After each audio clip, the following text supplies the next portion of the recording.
Perkembangan kepribadian. Perkembangan kepribadian menurut para ahli. Yang pertama adalah Gordon Allport. Beliau merupakan seorang psikolog kelahiran 1897. Ia meraih gelar doktor psikologi dari Harvard pada tahun 1922.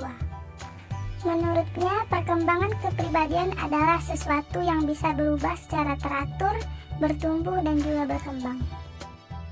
Yang kedua adalah George Herbert Mead.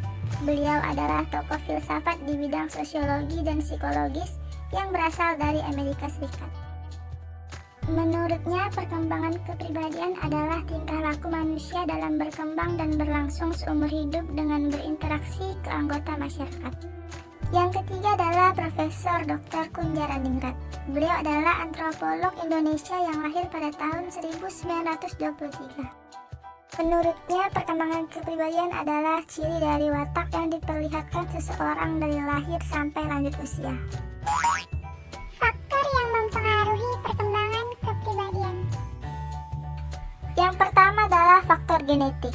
Masa dalam kandungan dipandang sebagai saat yang kritis dalam perkembangan kepribadian. Tidak hanya sebagai saat pembentukan pola-pola kepribadian, tetapi juga sebagai masa pembentukan kemampuan-kemampuan yang menentukan jenis penyesuaian individu terhadap kehidupan setelah kelahiran.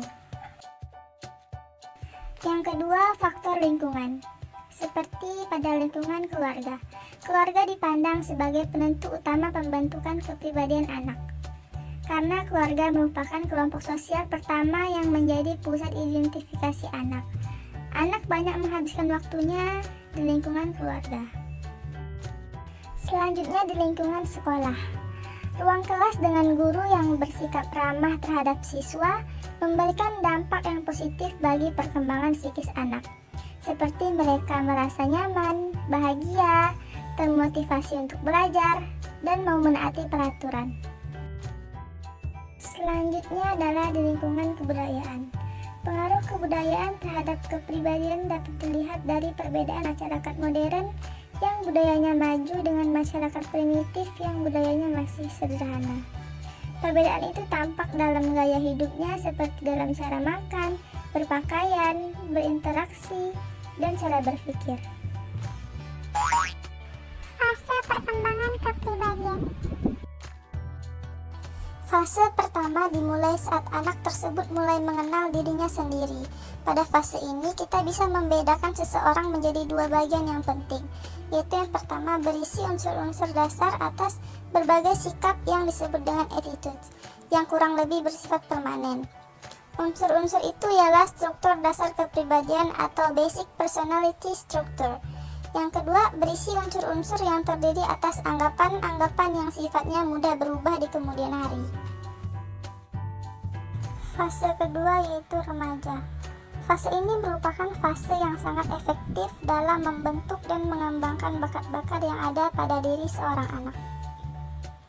Dalam fase ini mulai tampak tipe-tipe perilaku anak yang khas dalam hal-hal berikut ini. Yang pertama, dorongan-dorongan. Yang kedua, naluri atau insting. Yang ketiga, emosi. Yang keempat, perangai. Yang kelima, IQ.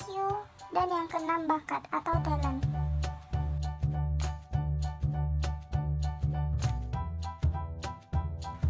Fase ketiga yaitu dewasa.